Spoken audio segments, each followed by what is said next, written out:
The message was clear. সালটা ছিল 1999, আর ভারতীয় স্থলবাহিনী উত্তর ভারতের কাশ্মীর এবং লাদাখ সীমান্তে পাকিস্তানের সাথে আরেকটি নতুন যুদ্ধ, কার্গিল যুদ্ধ লড়ছিল। কার্গিল যুদ্ধ ভারতের জন্য শুরু থেকেও মিশ্রণ ছিল না। প্রথমত, ভারতীয় স্থলবাহিনী এই যুদ্ধের জন্য একদম প্রস্তুত ছিল না। তাও যুদ্ধ শুরু হবার সাথে সাথেই তারা ভারতীয় জমি থেকে পাকিস্তানি সেনা ও জিহাদিদের হাত থেকে রক্ষা করতে সব ক্ষমতা দিয়ে পাল্টা আক্রমণ শুরু করে। কিন্তু আগে থেকে প্রস্তুত পাহাড়ের উঁচু ঢালে বসে থাকা 5,000 থেকে 8,000 পাকিস্তানি স্থলবাহিনী বা জিহাদিদের বিরুদ্ধে লড়তে গিয়ে যুদ্ধের শুরুতেই ভারতীয় স্থলবাহিনীর প্রায় 5,000 সেনা শহীদ হয়। এমন অবস্থায় যুদ্ধ শুরু হবার কিছুদিনের মধ্যেই ভারত হিমালয়ের উঁচু ঢালে ঘাঁটি গেড়ে বসে থাকা পাকিস্তানি সেনা ও জিহাদিদের নিশানা করার জন্য আধুনিক অস্ত্রের প্রয়োজন বোধ করে। ভারতীয় বিমান বাহিনী তার অপারেশন সাফেদ সাগরের আওতায় 8টি মিগ-17 অ্যাটাক হেলিকপ্টার, 3টি মিগ-21 যুদ্ধবিমান, 3টি মিগ-23 যুদ্ধবিমান এবং 5টি মিগ-27 যুদ্ধবিমানকে ভারতীয় কাশ্মীরের শ্রীনগরে মজুত করে। 1999 সালে ভারতীয় স্থলবাহিনীর মতোই ভারতীয় বিমান বাহিনীও কার্গিল যুদ্ধের মতো হাই অ্যালটিটিউড ওয়ারফেয়ারের জন্য একদম প্রস্তুত ছিল না।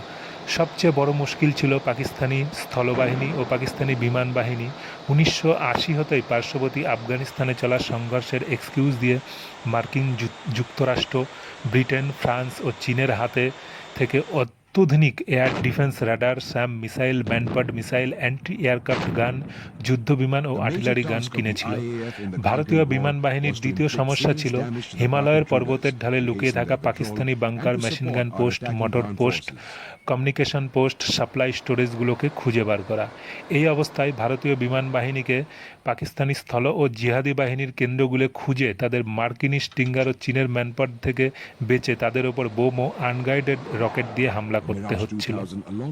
এমন অবস্থায় 26শে মে 1999-তে অপারেশন সাফেদ সাগর শুরু হওয়ার দ্বিতীয় দিনে ভারতীয় বিমান বাহিনীর একটি মিগ-27 ও একটি মিগ-21 পাকিস্তানি স্থলবাহিনীর একটি স্টিঙ্গার ম্যানপাড দিয়ে শুটডাউন হয়।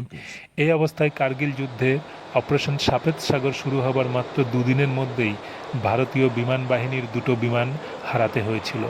পরে ভারতীয় বিমান বাহিনীর আরও একটি MI-17 অ্যাটাক হেলিকপ্টার পাকিস্তানি স্থলবাহিনীর শুটডাউন করে স্টিঙ্গার ম্যানপাড দ্বারা। এই অবস্থায় ভারতীয় বিমান বাহিনীর কার্গিল যুদ্ধে পাকিস্তানের স্থল ও জেহাদি বাহিনীর বিরুদ্ধে অভিযান করার ক্ষমতা নিয়েই প্রশ্ন ওঠা শুরু হয়।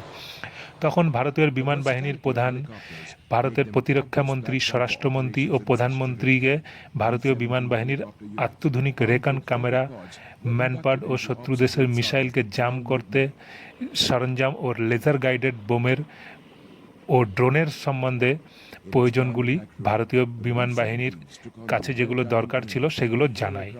আমেরিকার নিষেধাজ্ঞার জন্য ভারত এমনকি ব্রিটেন, ফ্রান্স, কানাডা হতেও কোনো অস্ত্র বা লেজার গাইডেড বোম কিনতে সক্ষম ছিল না। এমন অবস্থায় ইসরায়েল মার্কিন নিষেধাজ্ঞা সত্ত্বেও ভারতের সাহায্যের জন্য এগিয়ে আসে।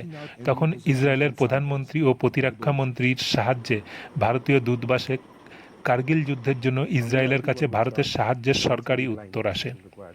এরপরে দ্রুত ইসরায়েল ভারতকে মার্কিনী প্রস্তুত ম্যানপাড, লেজার গাইডেড বোম, হ্যারন ড্রোন দেয়। কিন্তু এগুলি অপারেট করার ক্ষমতা বা প্রযুক্তিগত জ্ঞান কোনোটাই ভারতীয় বিমান বাহিনীর টেকনিশিয়ান বা ইঞ্জিনিয়ারদের ছিল না। তাই ইসরায়েলি বিমান বাহিনী হতে টেকনিশিয়ান বা ইঞ্জিনিয়ারদের একটা দলকে ভারতে পাঠানো হয় ভারতীয় বিমান বাহিনীকে ট্রেনিং দেওয়ার জন্য। তারপর সেই লেজার গাইডেড বোম যুক্ত হয় মিরাজ 2000 যুদ্ধ বিমানে।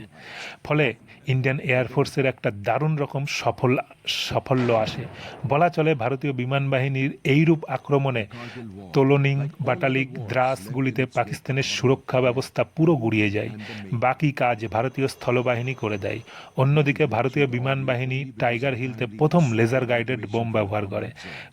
কার্গিল যুদ্ধে ইসরায়েলের এই গুরুত্বপূর্ণ সাহায্যের জন্য কার্গিল যুদ্ধে ভারতের ও পাকিস্তানের বিরুদ্ধে জয়ের পর ভারত ইসরায়েল সম্পর্ককে মজবুত করে। তবে নিঃসন্দেহে এটা বলা চলে ইসরায়েলের সাহায্য ছাড়া ভারতের পাকিস্তানের বিরুদ্ধে 1999 সালের কার্গিল যুদ্ধ জেতা মুশকিলই নাহি নামুমকিন ছিল। ভারতীয় পদাতিক বাহিনীর লজিস্টিক সাপোর্টে আর্টিলারির এই বোফোর্স গানের ভূমিকা ওই সময় উল্লেখযোগ্য ছিল। আর সঙ্গে লজিস্টিক সাপোর্টের জন্য ALS অশোক লেল্যান্ড স্ট্যালিয়নের এই ভেহিক্যালের গুরুত্বও ছিল অপরিসীম। নমস্কার বন্ধুরা, আমি বাপি এতক্ষণ আপনাদের সঙ্গে ছিলাম। এই রকম আরও গুরুত্বপূর্ণ ভিডিও পেতে সঙ্গে থাকুন। জয় হিন্দ।